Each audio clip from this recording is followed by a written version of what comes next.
Who are these obedients by FaniKayode? They too have a right to fight for their rights and future and to be heard.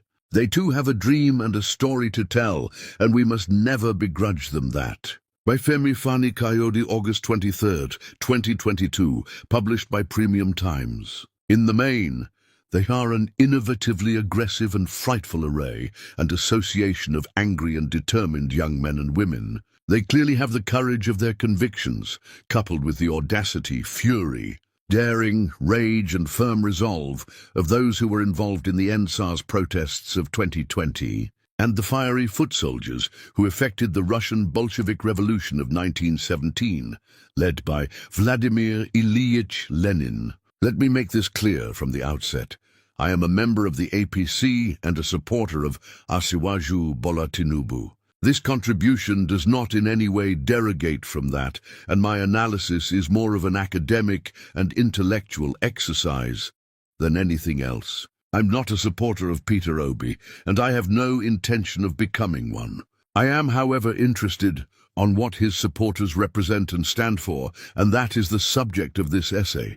They are worthy of my attention only because their rise and relevance in the political configuration of our nation, just in a matter of weeks, has been meteoric and phenomenal. In order to counter and defeat them, or to keep them in their place, we must at least attempt to understand them and figure out how their minds work. The following are my findings. Those who are the supporters of Peter Obi, the Labour Party presidential candidate, are known as obedients, and they are everywhere. Those of us in larger political parties like the ruling APC and the opposition PDP treat them with contempt and ignore them at our own peril. The truth is that they are far more dangerous to our collective cause as a ruling class than many of us can possibly conceive or appreciate. Only the discerning can appreciate this and know precisely where this whole thing may be heading.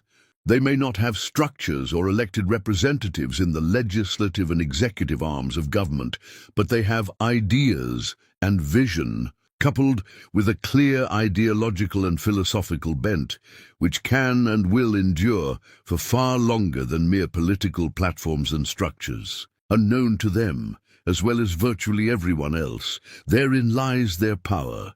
As they say, an idea whose time has come cannot be stopped. Long after we are all gone, they will still be here, because structures and political alliances rarely endure, but ideas and vision last forever. Again, they will outlive and outlast us all, because they are not a political party, in the true sense of the word, but rather a growing national movement, which is scaling and spreading across ethnic, religious, political, and regional lines and traditional boundaries. They also represent a generational and paradigm shift, which is increasingly attractive to many, and they are bound tightly together by a common purpose, common cause, and common objective, namely to rid Nigeria of the old order and usher in the new.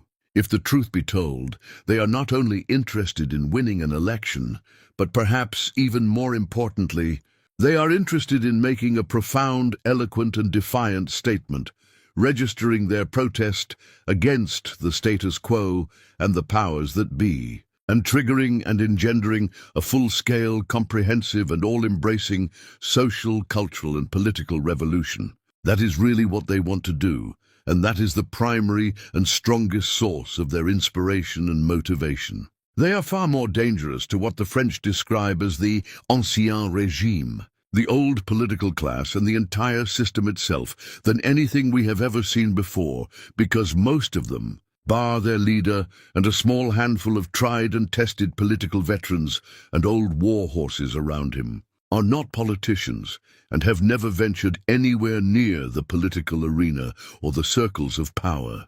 There is also something Rawling-esque and intimidating about them. That is to say, they are similar in disposition to the late, great and mighty son of Africa and leader of Ghana, President Jerry Rawlings, who led a successful revolution in his country in 1979, and who, on his second coming in 1981, when he toppled yet another government, said, "If there is no justice in Ghana, then there shall be no peace." That is the spirit that is in the obedience, and that is what moves them. Yet although they do not like to hear it, their chances of winning the presidential election next year, short of a miracle, are very slim, and deep down, they all know it even if they refuse to publicly acknowledge it. Despite that, they are determined to fight to the end, hope for the best, work hard, and give it their best shot, and of course, therein lies their victory. In this game, courage is the key.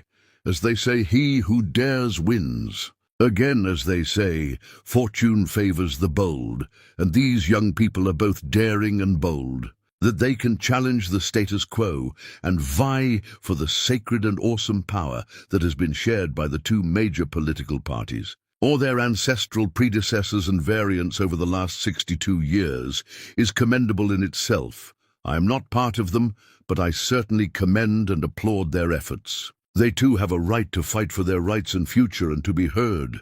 They too have a dream and a story to tell, and we must never begrudge them that. Yet if the truth be told, they are not only interested in winning an election, but, perhaps even more importantly, they are interested in making a profound, eloquent, and defiant statement, registering their protest against the status quo and the powers that be, and triggering and engendering a full-scale, comprehensive, and all-embracing social, cultural, and political revolution.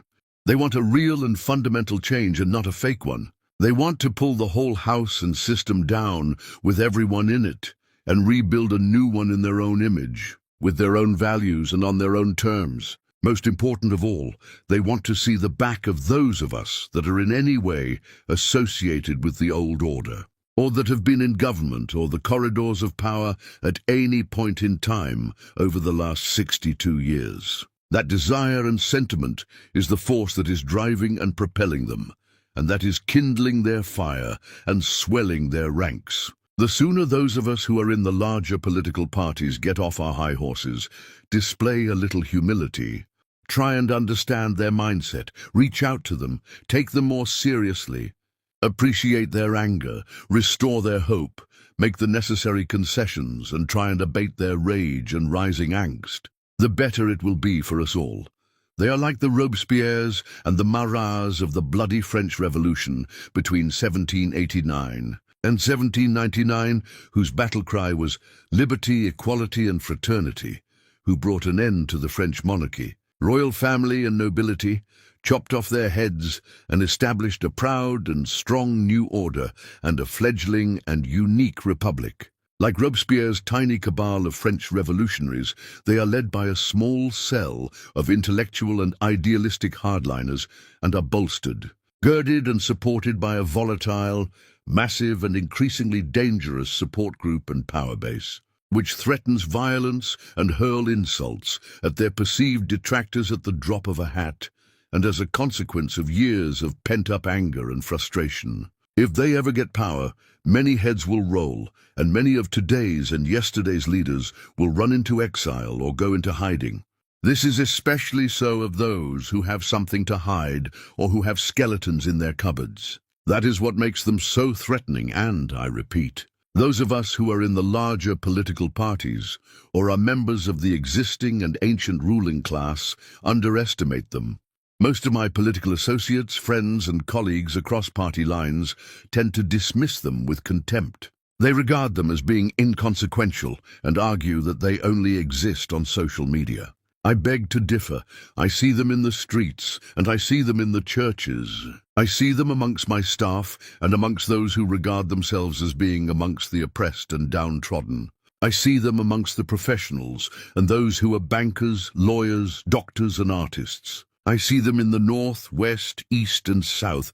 I see them everywhere, and not only on social media. I see them as being a very powerful and potent rising force, which, if properly managed, will develop into a major political power over the next few years, with a strong ideological and electoral foundation and massive structures. That is the potential that they have, and that is how dangerous they can be. The sooner those of us who are in the larger political parties get off our high horses, display a little humility, try and understand their mindset, reach out to them, take them more seriously, appreciate their anger, restore their hope, make the necessary concessions, and try and abate their rage and rising angst, the better it will be for us all.